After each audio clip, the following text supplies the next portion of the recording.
what this is trying to represent is, I think often when we think of neurodiverse, we think of it as a continuum where we have neurotypicals on one end and we have neurodiverse on the other, and you're just somewhere in between.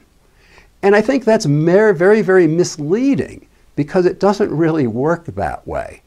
I like to think of it more as if it's a big universe. Now, I'm not a great artist, so I don't know how you draw a universe, so I drew a cloud instead. So think of my cloud like it's a whole universe. It's got some depth to it.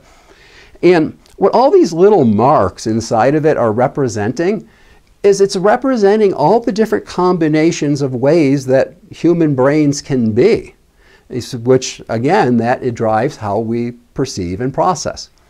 And when you look at this, and I'm not sure if it comes through real on the camera or not, you can kind of almost see that there's this group right here that's got a lot of that kind of bright purple color in it.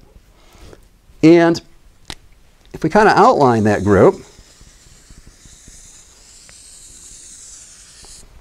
we just got a big chunk in there. And we put them together because they're similar, and that's actually what we would refer to as being the neurotypicals.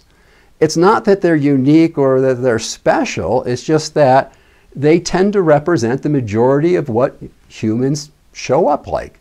You know, if you put every human in a bag and pulled one out, you're probably going to get a neurotypical. Then neurodiverse is more like this. It's simply everything that's outside of neurotypical.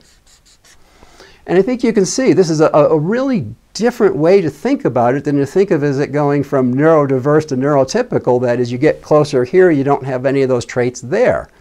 Because you can see, again, if you look in here, there's kind of some purple, so in neurodiverse, we're seeing there's kind of one grouping in there, and maybe that's Asperger's. And then, you know, we hunt around, we could probably find another grouping, and, you know, maybe that is ADHD. And then there's all kinds of traits that don't even have names. They're just not typical.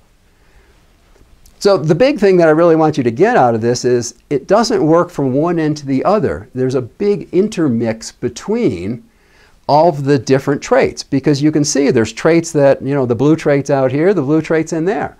So you can share traits. You can have some neurodiverse traits show up among the neurotypicals and some neurotypical traits show up among the neurodiverse. And that's why I say it doesn't work as a continuum, and I like this cloud concept a lot better of just pointing out there's these different groups, and the further apart the groups get, it's simply the harder to communicate because they perceive and process things differently.